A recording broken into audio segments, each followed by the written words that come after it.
بسم الله الرحمن الرحيم إن هذا القرآن يهدي للتي هي أقوم ويبشر المؤمنين الذين يعملون الصالحات أن لهم أجرا كبيرا. وقال النبي صلى الله عليه وسلم اقرأوا القرآن فإنه يأتي يوم القيامة شفيعا لأصحابه. رواه مسلم. وقال النبي صلى الله عليه وسلم يقال لصاحب القرآن اقرأ وارتق ورتل كما كنت ترتل في الدنيا فإن منزلك عند آخر آية تقرأها. رواه أبو داود. وقال النبي صلى الله عليه وسلم لا حسد إلا في اثنتين رجل آتاه الله مالا فسلط على هلكته في الحق ورجل آتاه الله الحكمة فهو يقضي بها ويعلمها. رواه البخاری والمسلم. صدق اللہ العظیم. میرے انتہائی واجب الاحترام قابل صد احترام علماء کرام، اہلیان محلہ اور عزیز طلبہ ساتھیوں، میں نہایت ممنون اور مشکور ہوں استاذ العلماء حضرت اقدس حضرت مولانا مفتی محمد طارق صاحب دامت برکاتہم کا، اور جامع مسجد اور مدرسے کے انتظامیہ اساتذہ کرام کا، کہ جنہوں نے مجھ جیسے طالب علم کو یہ موقع عطا فرمایا کہ میں اپنی چند معروضات عرض کروں. میں دعاگو ہوں اللہ رب العزت اس ادارے کو دن دگنی رات چگنی ترقیہ نصیب فرمائے، اور ادارے کی جملہ ضروریات اللہ رب العزت اپنے خزانے غیب سے پورا فرمائے. رب العالمین نے جو اصل عزت رکھی ہے وہ قرآن کریم میں رکھی ہے. آج جو بچے حافظ بنے، جن بچوں نے قرآن کریم ناظرہ پڑھا، تو ان کے والدین کے لیے بڑی سعادت اور خوشی کی بات ہے. اللہ تعالیٰ نے انہیں یہ عزت عطا فرمائی. نبی اکرم صلی اللہ علیہ وسلم نے ارشاد فرمایا ان اللہ یرفع بہذا الکتاب اقواما ویضع بہ آخرین. یقیناً جو لوگ قرآن کریم کے ساتھ جڑے، ہم نے انہیں بلندیاں عطا فرما دی. جنہوں نے قرآن کریم کو چھوڑا، ہم نے ان کو پستیوں میں گرا دیا. اس امت کا قرآن کریم کے ساتھ بڑا والہانہ تعلق رہا ہے. اس امت میں ایسے لوگ آئے ہیں کہ جو بڑی کثرت کے ساتھ قرآن کریم کی تلاوت کیا کرتے تھے، اور روزانہ ایک قرآن کریم تلاوت کیا کرتے تھے. امام یحییٰ بن سعید القطان رحمۃ اللہ علیہ، متوفی 197 ہجری، تذکرۃ الحفاظ میں ہے، روزانہ ایک قرآن کریم تلاوت فرماتے تھے. امام وکیع بن جراح رحمۃ اللہ علیہ، صفۃ الصفوہ میں علامہ ابن جوزی رحمہ اللہ نے نقل کیا، اس امت کے وہ انسان ہیں جو یومیہ ایک قرآن کریم تلاوت فرماتے تھے. امام ابو بکر ابن عیاش رحمۃ اللہ علیہ، متوفی 193 ہجری، امام نووی رحمہ اللہ، متوفی 676 ہجری نے شرح صحیح مسلم میں لکھا، اس امت کے وہ انسان ہیں کہ 30 سال تک ان کا معمول رہا ہے روزانہ ایک قرآن کریم تلاوت کیا کرتے تھے. اس امت میں ایسے لوگ بھی آئے جنہوں نے ایک ایک رکعت میں پورا قرآن کریم تلاوت کیا. 2 صحابہ میں، 2 تابعین میں. صحابہ میں حضرت عثمان بن عفان اور حضرت تمیم داری رضی اللہ تعالیٰ عنہما. تابعین میں سعید بن جبیر اور امام اعظم ابو حنیفہ رحمہ اللہ. تو میں عرض کر رہا تھا اس امت کا قرآن کے ساتھ بڑا والہانہ تعلق رہا ہے، اور قرآن کریم کی تلاوت کے وقت ان کی کیفیت کیا ہوتی تھی. صحیح مسلم کی روایت ہے، حضرت عبداللہ ابن مسعود رضی اللہ تعالیٰ عنہ فرماتے ہیں کہ رسول اللہ صلی اللہ علیہ وسلم نے مجھ سے فرمایا عبداللہ میرے سامنے قرآن پڑھو. فرمایا یا رسول اللہ میں کیسے پڑھوں، قرآن تو آپ پہ نازل ہوا. فرمایا آج میرا دل چاہتا ہے میں کسی اور سے سنوں. عبداللہ ابن مسعود فرماتے میں نے قرآن کریم کی تلاوت شروع کی، اور میں جب پڑھتے پڑھتے اس آیت پہ پہنچا فَكَيْفَ إِذَا جِئْنَا مِن كُلِّ أُمَّةٍ بِشَهِيدٍ وَجِئْنَا بِكَ عَلَى هَؤُلَاءِ شَهِيدًا. ہم ہر امت میں سے ایک گواہ لائیں گے اور آپ کو تمام امتوں پر گواہ بنا کر پیش کریں گے.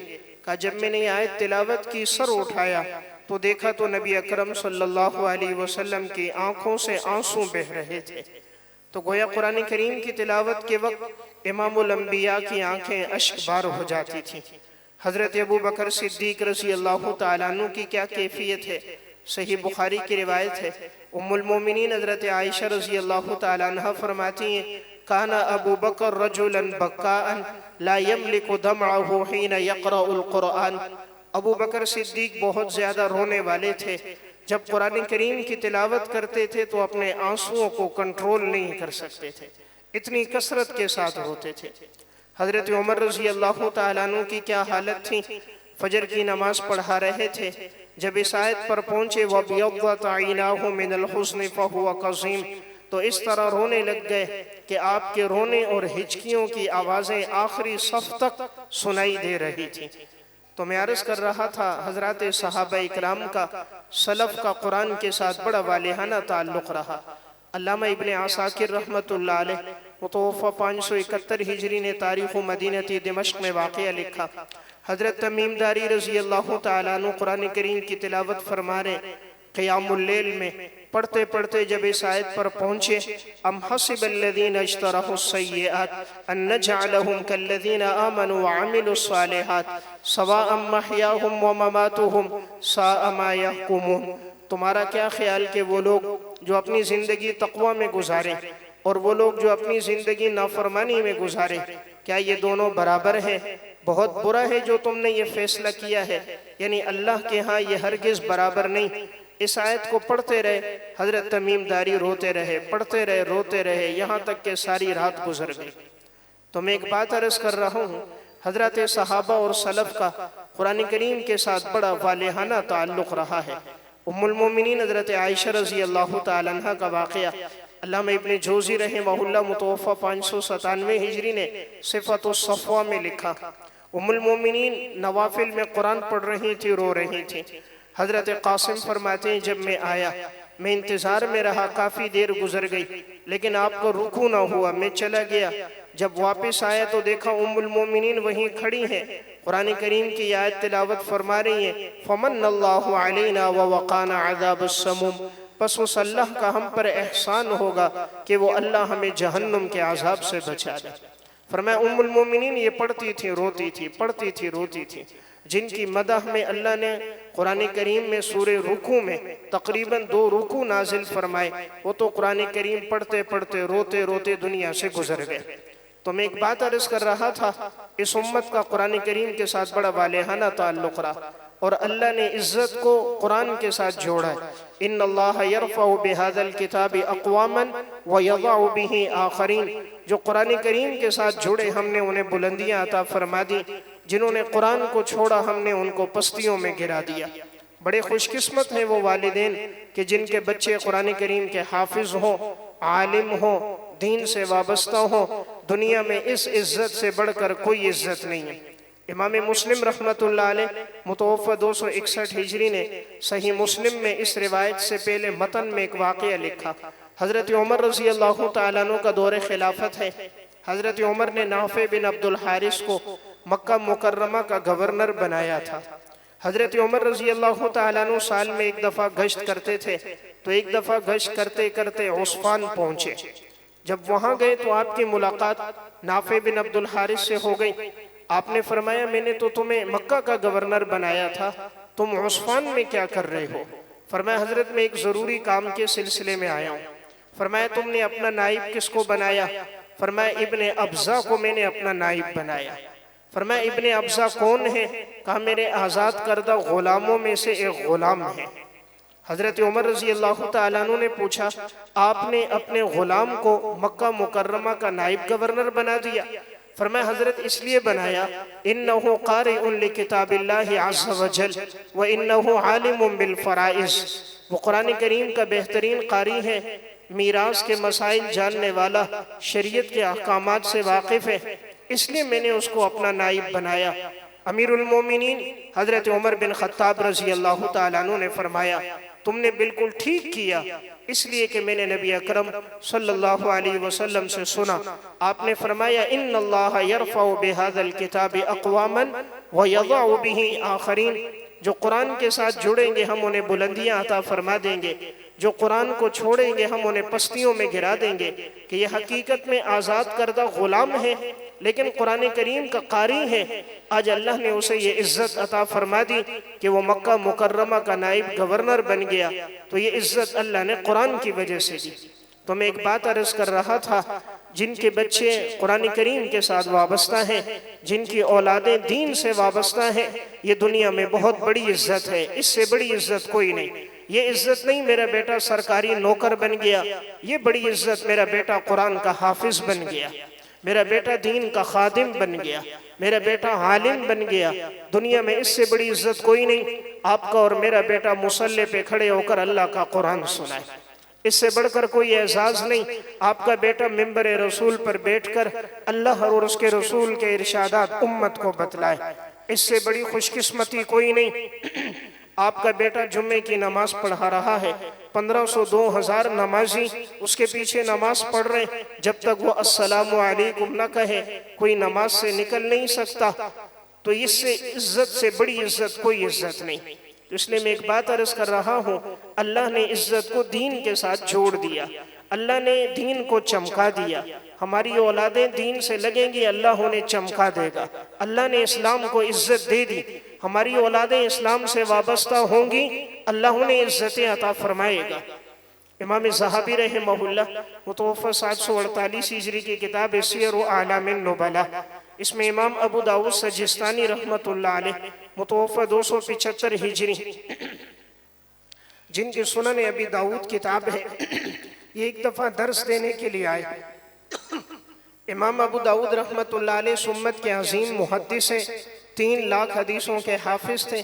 جب درس حدیث کے لیے آئے، ان کے سامنے تو سینکڑوں علماء طلبہ کا مجمع ہوتا تھا، مسند پر بیٹھے اس دور کے ایک بڑے اللہ والے بزرگ حضرت سہل بن عبداللہ تستری رحمۃ اللہ علیہ آپ کے قریب آ کر بیٹھ گئے۔ امام ابو داؤد سے فرمانے لگے، میری زندگی کی خواہش ہے کہ آپ پورا کریں گے؟ حضرت نے فرمایا اگر میرے بس میں ہوا پورا کروں گا۔ فرمایا نہیں، آپ وعدہ کیجئے آپ پورا کریں گے، آپ کے بس میں ہے۔ امام ابو داؤد رحمۃ اللہ علیہ نے وعدہ فرمایا اخرج الی لسانک الذی تحدث به احادیث رسول اللہ صلی اللہ علیہ وسلم حتی اقبلہ، فخرج الیہ لسانہ فقبلہ۔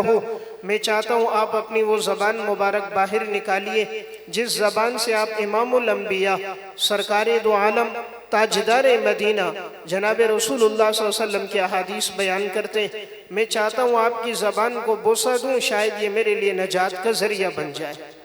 امام ابو داؤد رحمۃ اللہ علیہ نے اپنی زبان نکالی، حضرت سہل بن عبداللہ تستری نے آپ کی زبان کو بوسہ دیا۔ تو میرا واقعہ سنانے کا مقصد، اللہ نے یہ عزت صرف اپنے دین میں رکھی ہے۔ تو میں عرض کر رہا ہوں جن کے بچے حافظ بنے، دین سے وابستہ ہو گئے، یہ دنیا میں عزت بہت بڑی عزت ہے۔ یہی امام زہبی رحمہ اللہ سیر اعلام النبلاء میں امام احمد بن حنبل رحمۃ اللہ علیہ متوفی 241 ہجری کے حالات میں لکھتے ہیں، ان کے بیٹے عبداللہ فرمانے لگے، جس وقت میرے والد امام احمد درس حدیث کے لیے آتے تھے تو علماء، طلبہ، فقہاء، محدثین سب قطاروں میں کھڑے ہو جاتے تھے۔ کوئی میرے والد کے ہاتھوں کو چومتا تھا، کوئی میرے والد کی پیشانی کو بوسہ دیتا تھا۔ رأیت کثیرا من العلماء والفقہاء والمحدثین یقبلون ابی بعضهم یدہ وبعضهم رأسہ۔ میں نے بہت سے علماء کو دیکھا، فقہاء کو دیکھا، محدثین کو دیکھا، کوئی میرے والد امام احمد کی پیشانی کو چومتا تھا اور کوئی میرے والد امام احمد کے ہاتھوں کو بوسہ دیتا تھا۔ تو میں ایک بات عرض کر رہا تھا، اصل عزت اللہ نے قرآن کے ساتھ جوڑ دی ہے۔ ہماری اولادیں اگر قرآن سے، دین سے وابستہ ہو جائیں، رب العالمین ان کو بھی عزت عطا فرمائے گا۔ دین پر لگ کر کسی کی عزت کم نہیں ہوتی، اللہ اس کی عزت کو، مقام کو، مرتبے کو اللہ بڑھا دیتا ہے۔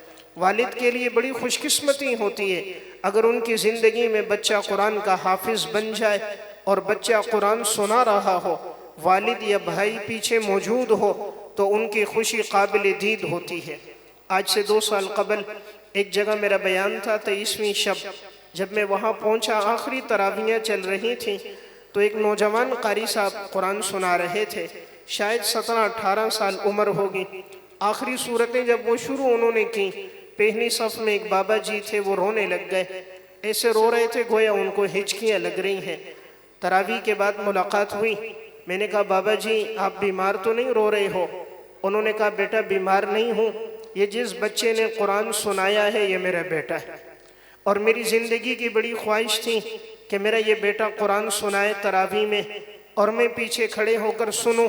اس نے اس سال قرآن کریم سنایا تو ہم پیچھے کھڑے ہو کر سن رہے تھے، تو جب یہ آخری صورتیں پڑھ رہا تھا میں خوشی میں رو رہا تھا۔ اللہ نے میرے بیٹے کو یہ عزت، یہ سعادت عطا فرمائی، وہ امام الانبیاء کے مصلی پہ کھڑے ہو کر خالق کائنات کا مقدس کلام سنا رہا ہے۔ کہا میں ایک مزدور آدمی ہوں، دن بھر کام کرتا ہوں، دیہڑی لگاتا ہوں، لیکن اللہ نے میرے بیٹے کو یہ عزت عطا فرمائی تو میں خوشی میں رو رہا تھا۔ تو میں عرض کر رہا ہوں یہ عزت بہت بڑی عزت ہے کہ ہمارا بیٹا ہو، قرآن کریم سنا رہا ہو، دین سے وابستہ ہو، علوم نبوت سے وابستہ ہو، یہ عزت بڑی عزت ہے۔ بسا اوقات آج کے بعض نام نہاد اسکالر یہ کہتے نظر آتے ہیں کہ بچہ عالم بنا، دیندار بنا، حافظ بنا، یہ کہاں سے کھائے گا جو اللہ کتے کو، بندر کو، سانپ کو، خنزیر کو رزق دے رہا ہے؟ وہ خیرکم من تعلم القرآن وعلمہ کو رزق نہیں دے گا؟ کیوں یہ ہماری سوچ غلط ہو گئی؟ اللہ کی ذات پر یقین اور توکل کیوں کمزور ہو گیا کہ یہ کھائے گا کہاں سے؟ جس رب نے مجھے اور آپ کو ماں کے پیٹ میں ہماری تخلیق کی 3 اندھیروں میں یخلقکم فی بطون امہاتکم خلقا من بعد خلق فی ظلمات 3 اندھیروں میں اللہ نے انسان کو پیدا کیا، ماں کے پیٹ کا اندھیرا، رحم کا اندھیرا، جھلی کا اندھیرا، وہاں اللہ نے ہمیں غذا دی، دنیا میں آئے اللہ نے ماں کے سینے میں دودھ جاری کر دیا، ماں کے دل میں محبت اور شفقت ڈال دی، ہمیں بولنا نہیں آتا تھا وہاں بھی رزق کا انتظام کیا، اور جب انسان قرآن کی خدمت کرے کیا اللہ اس وقت اس کے لیے رزق کا انتظام نہیں کرے گا؟ تو میں ایک بات عرض کر رہا تھا، اللہ سے یہ توفیق مانگنی چاہیے، دعا کرنی چاہیے کہ اللہ تعالی ہماری اولادوں کو دین سے وابستہ کرے۔ ایک بات یاد رکھیں، اگر ہماری زندگیوں میں اخلاص و تقوی ہوگا، ہم دین کے ساتھ وابستہ ہوں گے، ہماری زندگیوں میں شب بیداری ہوگی، امت کا درد ہوگا، اللہ رب العزت وقت کے بادشاہوں کو خدمت میں لگا دے گا۔ حافظ ابن کثیر رحمۃ اللہ علیہ متوفی 774 ہجری کی کتاب البدایہ والنہایہ، اس میں انہوں نے محمد نام کے 4 محدثین کا واقعہ لکھا۔ ایک محمد بن نصر مروزی، دوسرے محمد بن جریر طبری، تیسرے محمد بن منذر، اور چوتھے محمد بن اسحاق بن خزیمہ۔ یہ 4 محمد نام کے محدثین ہیں اور 4 چوٹی کے علماء ہیں۔ آج بھی ان کی لکھی ہوئی کتابیں موجود ہیں۔ ابن جریر کی تاریخ طبری، تفسیر طبری آج بھی موجود ہے۔ ابن خزیمہ کی صحیح ابن خزیمہ آج بھی موجود ہے۔ محمد بن نصر مروزی کی قیام اللیل آج بھی موجود ہے۔ یہ 4 محدثین مصر میں جمع ہوئے کہ ہم رسول اللہ صلی اللہ علیہ وسلم کی احادیث کو جمع کریں گے۔ اس دور میں لکڑی کے قلم تھے، دیے کی روشنی تھی، چٹائیوں پر بیٹھ کر کبھی گتوں پر، کبھی ہڈیوں پر، کبھی چمڑوں پر، کبھی کاغذوں پر آپ صلی اللہ علیہ وسلم کے ارشادات کو محفوظ کیا جاتا تھا۔ یہ محدثین چاہتے تھے آنے والی امت تک امام الانبیاء کے ارشادات کا یہ ذخیرہ پہنچ جائے۔ یہ محمد نام کے 4 محدثین مصر میں ایک کمرہ لیا، وہاں جمع ہو گئے، اپنی اپنی سند کے ساتھ حدیثوں کو جمع کر رہے ہیں۔ اللہ کے نیک بندوں پر آزمائشیں ہوتی ہیں۔ ایک دن گزرا، انہیں کھانے کو کچھ نہ ملا۔ دوسرا دن آ گیا اور یہ محمد نام کے 4 محدثین بیٹھے ہیں، حدیثیں لکھ رہے ہیں۔ دوسرا دن ہو گیا اور انہوں نے کچھ نہ کھایا، پانی کا گھونٹ پیتے تھے اور حدیث کی خدمت میں لگے تھے۔ جب تیسرا دن ہو گیا تو ذرا پریشان ہوئے کہ کیا کیا جائے، مزید 1 دن 2 دن تو فاقہ ہو جائے گا، اس سے زیادہ تو کرنا بڑا مشکل ہے۔ اب اگر محنت مزدوری کے لیے جاتے ہیں تو یہ جو حدیث کی خدمت ہے یہ ہم سے رہ جائے گی، اور اگر یہیں بیٹھے رہتے ہیں 2 دن تو فاقہ ہو گیا، مزید 1-2 دن تو برداشت کر لیں گے لیکن آگے چلنا مشکل ہوگا۔ حضرات سلف کی زندگی میں اللہ نے استغنا رکھا تھا، یہ لوگ اللہ کے علاوہ کسی کے سامنے مانگتے نہیں تھے، تو مشورہ کرنے لگے کیا کریں۔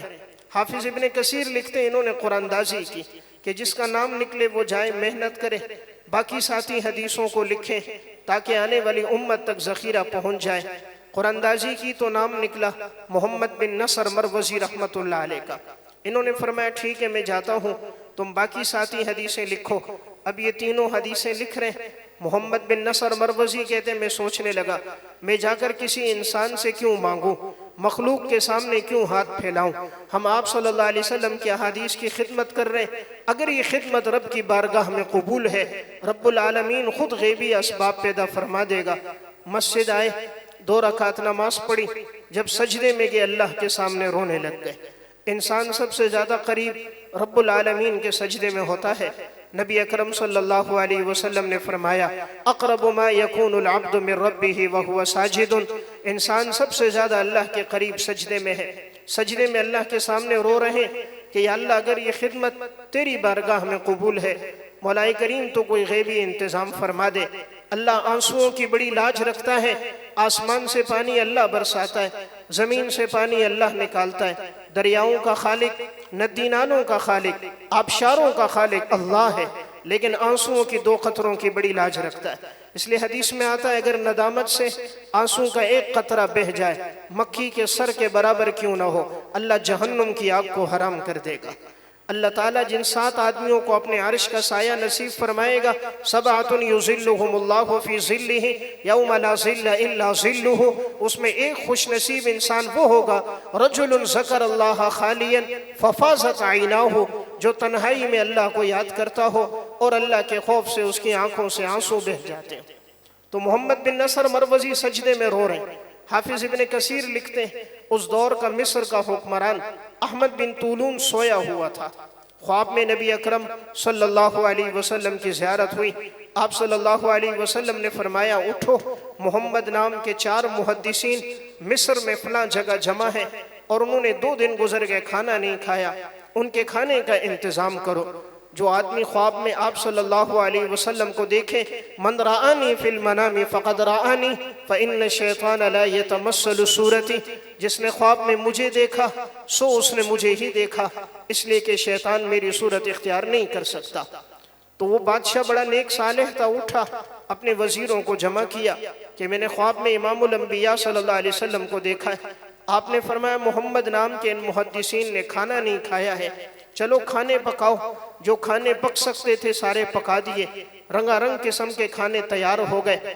اب بادشاہ بھی کھانا لے کے جا رہا ہے، وزیر بھی لے کے جا رہے ہیں، اراکین سلطنت بھی لے کے جا رہے ہیں۔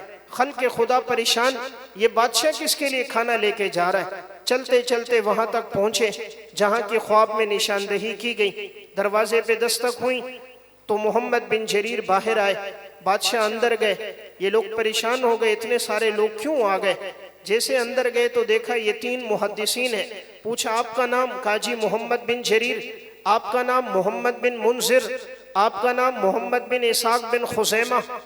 فرمایا مجھے تو خواب میں بتایا گیا وہ محمد نام کے 4 محدثین ہیں، تم تو 3 ہو، چوتھا آدمی کہاں ہے؟ کہا جی چوتھے محمد بن نصر مروزی ہیں۔ فرمایا وہ کہاں گئے؟ کہا بادشاہ سلامت کہیں باہر گئے تھے، قرے میں نام ان کا نکلا، شاید کہیں کمانے کے لیے نکلے ہیں، واپس نہیں آئے۔ بادشاہ نے اپنے نوکروں کو خادموں کو بھیجا، جاؤ تلاش کرو، کرتے رہے لیکن کہیں نہ ملے۔ کسی نے کہا مسجد میں دیکھ لو، مسجد میں گئے، محمد بن نصر مروزی سجدے میں رو رہے تھے۔ بادشاہ نے کہا میں خود جاؤں گا، گئے اور جا کر قریب بیٹھ گئے اور ان کی کمر پہ ہاتھ رکھا، انہوں نے سجدے سے سر اٹھایا، نماز پوری کی۔ فرمایا اللہ نے آپ کے آنسوؤں کی بڑی لاج رکھی ہے۔ لے کر گھر آئے، 4 محدثین کو کھانا کھلایا، 7 کی جگہ خرید کر مسجد تعمیر کی، 1 جگہ خریدی مدرسہ تعمیر کیا، 10 ہزار درہم وظیفہ مقرر کیا، 2 خادموں کو مقرر کیا، صبح و شام ان محدثین کے لیے تازہ کھانا بناؤ گے، اور ان سے کہا تم 4 کا کام رسول اللہ صلی اللہ علیہ وسلم کی حدیث کی خدمت کرنا، مصر کے بادشاہ کا کام تمہاری خدمت کرنا۔ تو میرا واقعہ سنانے کا مقصد کہ یہ عالم حافظ کہاں سے کھائے گا؟ اگر ہماری زندگیوں میں تقوی دینداری ہوگی اللہ بادشاہوں کو خدمت میں لگا دیتا ہے۔ تو یہ بڑی خوش قسمتی ہے ہماری اولاد دین سے وابستہ ہو جائے، ہماری اولاد قرآن سے وابستہ ہو جائے۔ اللہ سے مانگنا چاہیے بعض نادان یہ سمجھتے ہیں میں اپنے بچے کو حافظ نہیں بناتا یا عالم نہیں بناتا، ایسی بات نہیں، کہیں ایسا تو نہیں رب العالمین ناراض ہیں، ہماری اولاد کو اپنے دین کی خدمت کے لیے قبول نہیں کرتا؟ اللہ اور اللہ کا دین بے نیاز ہے۔ یا ایھا الناس انتم الفقراء الی اللہ واللہ هو الغنی الحمید، اے لوگو تم سب کے سب اللہ کے محتاج ہو۔ اللہ غنی ذات ہے، اللہ الصمد، وہ بے نیاز ذات ہے، نہ اللہ ہمارا محتاج، نہ اللہ کا دین ہمارا محتاج۔ ہماری خوش قسمتی اللہ ہماری اولادوں کو اپنی دین کی خدمت کے لیے قبول کر دے، رب العالمین قبول کرے، یتیموں کو قبول کر لیتا ہے۔ 2 سال پہلے کی بات ہے، ہمارے جامعہ انوار العلوم مہران ٹاؤن کے ایک تخصص کے طالب علم تھے، محمد داؤد نام تھا، ختم بخاری سے ایک دن پہلے آئے تو مسجد میں مجھے دعوت دے رہے تھے، استاد جی کل ختم بخاری کے بعد آپ میرے مہمان ہو، آپ میرے پاس فلاں کمرے میں کھانا آپ کھاؤ گے، میرا اور کوئی مہمان نہیں، آپ ہی میرے مہمان ہو۔ وہ دعوت دے رہا تھا، اس کی آنکھوں میں خوشی کے آنسو چھلک رہے تھے۔ میں نے کہا آپ کا اور مہمان کوئی نہیں؟ آپ کا والد صاحب، آپ کا بھائی، آپ کا کوئی رشتہ دار عزیز، کہ ایسے موقع پر عموماً جمع ہوتے ہیں خوشی کا موقع کہ بیٹا مفتی بنا۔ اس نے کہا استاد جی میرے والد کا انتقال اس وقت ہوا جب میری عمر 4 سال تھی، والدہ کا انتقال اس وقت ہوا جب میری عمر 6 سال تھی، تو میرا سگا بھائی کوئی نہیں، سگی بہن کوئی نہیں، تو میرے چچا نے مجھے مدرسے میں ڈالا، اس وقت سے لے کر آج تک اس نے نہیں پھر دوبارہ پوچھا کہ اس کو خرچے کی ضرورت ہوگی، کتابوں کی ضرورت ہوگی، اس کو کھانے پینے کی ضرورت ہوگی، اخراجات کی ہوگی، علاج معالجے کے لیے ضرورت ہوگی، کبھی اس نے نہیں پوچھا، نہ کسی رشتہ دار نے پوچھا۔ آج کے دور میں تو سب سے بڑا عیب غریب ہونا ہے۔ اگر ایک انسان غریب ہے، سگا بھائی اسے دیکھ کر رخ پھیر دیتا ہے، کہیں مجھ سے قرضے کا مطالبہ نہ کر دے، کہیں مجھ سے کوئی مانگ نہ لے۔ میں نے کہا آپ نے پڑھا کیسے؟ تو کہا استاد جی میں ٹوپیاں بیچتا، تسبیح بیچتا، اور اس طرح عصر کے بعد سے مغرب تک، کبھی جمعے کے دن کبھی چھٹیوں میں کام کر لیتا۔ تو میں نے کہا آپ نے حفظ کیا؟ کہا استاد جی 3 سال میں حفظ کیا، 2 سال تجوید کی، الحمدللہ وہ قاری بھی بنا، 8 سال اس نے درس نظامی پڑھی، عالم بھی بنا، 1 سال تخصص کیا، اب وہ مفتی بھی بن گیا۔ میری آنکھوں میں آنسو آ گئے۔ اللہ نوازنے پر آئے تو یتیموں کو نواز دیتا ہے کہ جس کا پوچھنے والا کوئی نہیں، اسباب کی دنیا میں والدین بھی نہیں، عزیز و اقارب نے ساتھ بھی نہیں دیا، اللہ نے حافظ بھی بنا دیا، قاری بھی بنا دیا، عالم بھی بنا دیا، مفتی بھی بنا دیا۔ تو میں ایک بات عرض کر رہا ہوں، بہت سے دولت پیسے والے ہوتے ہیں لیکن اولادیں محروم ہوتی ہیں، کیونکہ دل میں یہ بات ہوتی ہے کہ ہم پڑھاتے نہیں۔ ایسی بات نہیں، اللہ سے دعا کرنی چاہیے اللہ ہماری اولادوں کو اپنے دین کی خدمت کے لیے قبول فرما دے، رب العالمین قبول کر دے۔ یہ بڑی سعادت کی بات ہے، بڑی عزت کی بات ہے۔ اللہ سے دعا کیا کریں، اللہ تعالیٰ نے دعا میں بڑی طاقت رکھی ہے۔ آج کل سردی کی لمبی راتیں ہیں، ہماری کوشش ہو رات کے آخری پہر میں اٹھ کر اپنے لیے، اپنی اولاد کے لیے، اپنے عزیز و اقارب کے لیے اللہ سے مانگے۔ رب العالمین نے دعا میں کیسی طاقت رکھی، میں ایک واقعہ عرض کروں۔ امام بہقی رحمۃ اللہ علیہ متوفہ 458 ہجری کی کتاب شعب الایمان، اس میں انہوں نے واقعہ لکھا، اور علامہ ابن جوزی نے البر والصلہ میں، دونوں میں بالسند واقعہ ہے۔ امام اسحاق بن عباد بصری رحمۃ اللہ علیہ بڑے اللہ والے بزرگ اور محدث گزرے، فرماتے ہیں ایک رات میں سویا ہوا تھا، میں نے خواب دیکھا، کوئی کہہ رہے اغیث الملہوفہ، ایک پریشان زدہ ہے، جاؤ اسحاق اٹھو اور اس کی مدد کرو۔ امام اسحاق کہتے ہیں میں اٹھا، میں باہر نکلا، گلی میں گیا، دائیں بائیں دیکھتا رہا کون پریشان زدہ ہے، میں اس کی مدد کروں، لیکن رات کے اندھیرے میں مجھے کوئی نظر نہ آیا۔ تہجد کی نماز کا وقت تھا، رات کا آخری پہر تھا، سناٹا چھایا تھا، گلیاں محلے خالی تھے، مجھے کوئی نظر نہ آیا۔ میں آ کر پھر لیٹ گیا، شاید یہ میرا وہم اور خیال ہوگا۔ تھوڑی دیر گزری، پھر میں نے خواب دیکھا، کوئی کہہ رہا ہے اغیث الملہوفہ، ایک پریشان زدہ ہے، جاؤ اس کی مدد کرو۔ کہتے ہیں میں پھر اٹھا، باہر نکلا، گلی محلے میں دائیں بائیں دیکھا، مجھے کوئی نظر نہ آیا۔ پھر میں سو گیا، شاید یہ میرا وہم ہوگا۔ تیسری دفعہ خواب دیکھا، کوئی کہہ رہا ہے اغیث الملہوفہ، پریشان زدہ ہے، جاؤ اس کی مدد کرو۔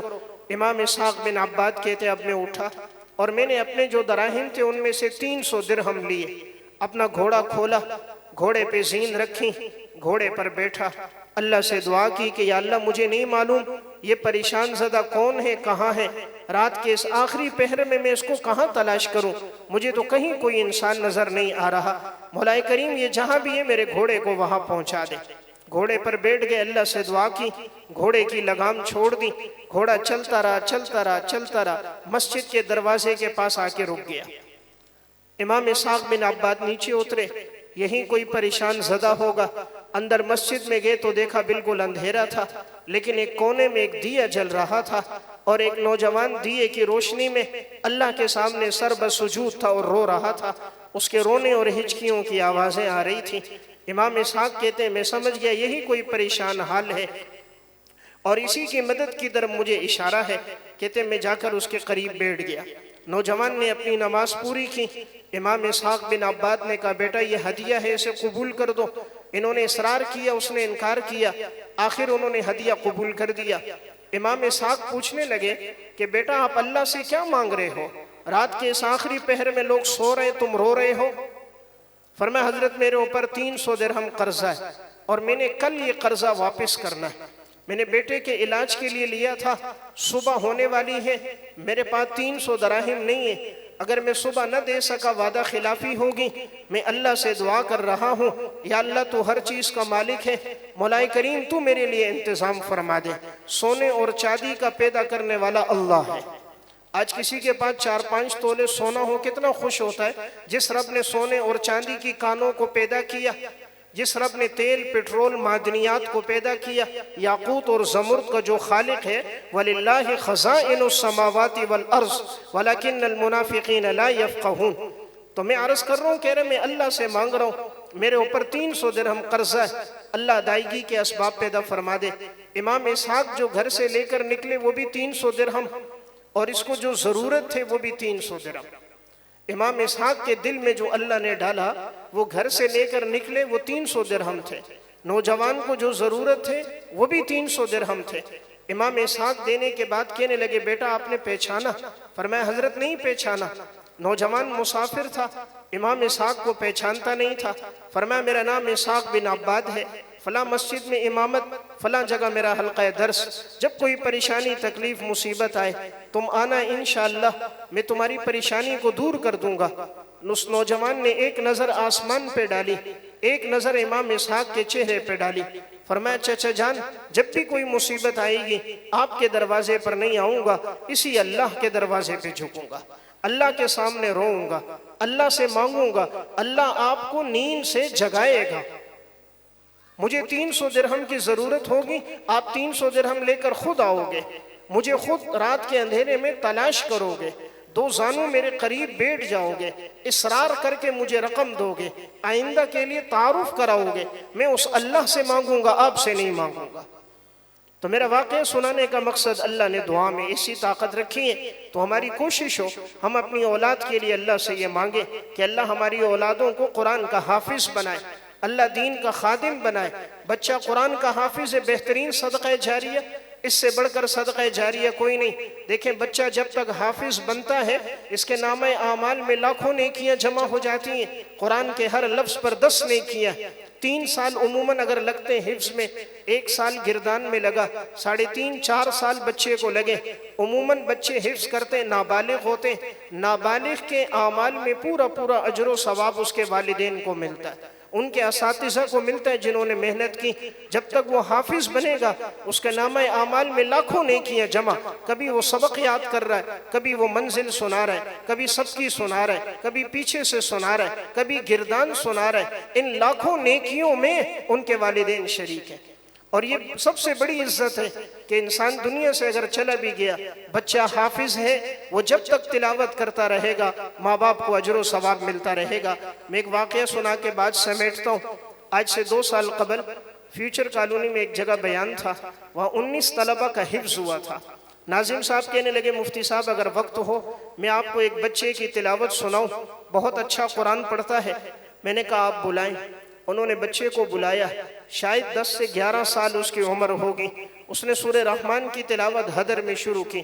رب العالمین نے اسے بڑی دلسوز آواز دی تھی، بڑی رقت کے ساتھ وہ قرآن پڑھ رہا تھا، مجمع پر ایک رقت طاری ہو گئی۔ اللہ نے وحی میں جو تاثیر 1400 سال پہلے رکھی تھی، قرآن میں وہ تاثیر آج بھی موجود ہے۔ صرف پڑھنے والے کا فرق ہوتا ہے، پڑھنے والا اگر درد دل سے پڑھتا ہو اور وہ گناہوں سے بچنے والا ہو، متقی اور پرہیزگار ہو۔ حضرت عثمان فرماتے تھے لو ان قلوبنا طہرت ما شبعت من کلام ربنا، اگر ہمارے دل پاک ہو جائیں کبھی قرآن کی تلاوت سے سیر نہیں ہوں گے۔ وہ بچہ پڑھ رہا تھا، مجمع پہ رقت طاری تھی، مجھ گناہگار کی آنکھوں میں آنسو تھے، اس کی تلاوت پوری ہوئی، میں نے بچے کو انعام دیا، ناظم صاحب سے کہا اس کا والد صاحب موجود ہے کہ اسے ملوں، مبارکباد دوں، اللہ نے ایسا ہونہار بیٹا اسے دیا، اس کے استاذ ہوں اسے مبارکباد دوں جنہوں نے اس پر محنت کی۔ ناظم صاحب نے کہا حضرت 2 مہینے پہلے اس کے والد صاحب کا انتقال ہو گیا، 2 ماہ قبل اس کے والد صاحب کا انتقال ہو گیا۔ اب جو دستار بندی ہے اس پروگرام میں، اس محفل میں، مجلس میں اس کا والد صاحب موجود نہیں ہے۔ جیسے آج مجلس ہے بچوں کے حفظ کی، تو اس مجلس میں اس کا والد صاحب نہیں ہے۔ میں نے بچے کو قریب کیا، اس بات سے اس کی آنکھوں میں آنسو آ گئے تھے کہ اس کا والد آج موجود نہیں ہے۔ میں نے کہا بیٹا کتنا پڑھتے ہو روزانہ؟ ان کے استاذ نے جو ترتیب بنائی تھی، وفاق کا امتحان قریب تھا، فرمایا ہماری ترتیب یہ کہ ہم حفاظ طلبہ گردان والے، ہم 2 سپارے فجر سے پہلے سناتے ہیں، 2 سپارے فجر کی نماز کے بعد دہراتے پھر سناتے ہیں، ناشتے کے بعد کلاس لگتی ہے 3 سپاروں کو دہراتے پھر 3 سناتے ہیں، ظہر میں کلاس لگتی ہے 3 سپاروں کو پھیرا دیتے پھر 3 سناتے ہیں، مغرب کے بعد کلاس لگتی ہے، وہاں عشاء کی نماز تاخیر سے تھی، کہا 2 سپاروں کو دہراتے پھر 2 سناتے ہیں۔ میں شمار کر رہا تھا، بچہ جب بتا رہا تھا تقریباً 18 سپارے بن گئے۔ میں نے کہا بیٹا پھر کیا کرتے ہو؟ کہا جب عشاء کی اذان ہوتی ہے، چھٹی ہونے لگتی ہے، میرے استاد جی نے مجھے کہا ہے جتنا قرآن پڑھتے ہو اس کا ثواب اپنے ابو کو بخش دیا کرو۔ تو جب عشاء کی اذان میں چھٹی ہونے لگتی ہیں، میں ہاتھ اٹھا کر دعا کرتا ہوں یا اللہ میں نے جتنا پورے دن میں قرآن پڑھا ہے اس کا ثواب میرے ابو کو پہنچا دے۔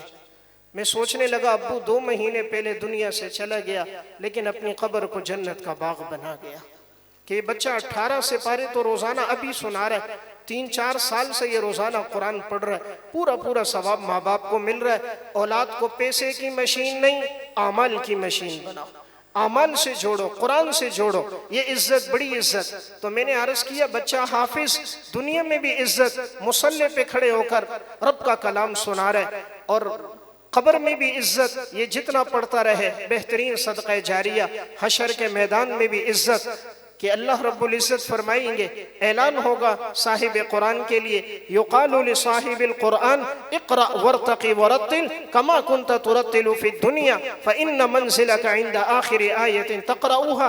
صاحب قرآن پڑھتا جائے، جنت کے درجات پہ چڑھتا جائے، جہاں اس کی آخری آیت ہوگی جنت میں وہی اس کا مقام اور مرتبہ ہوگا۔ تو اللہ دنیا میں بھی عزت دیتا ہے، قبر میں بھی عزت ہے، حشر کے میدان میں بھی عزت ہے۔ اس لیے ہماری کوشش ہو ہم اللہ سے دعا کرتے رہیں، اللہ تعالی ہماری اولادوں کو قرآن کا حافظ بنائے، دین کا خادم بنائے، اللہ ہم سب کو عمل کی توفیق عطا فرمائے۔ وآخر دعوانا ان الحمدللہ رب العالمین۔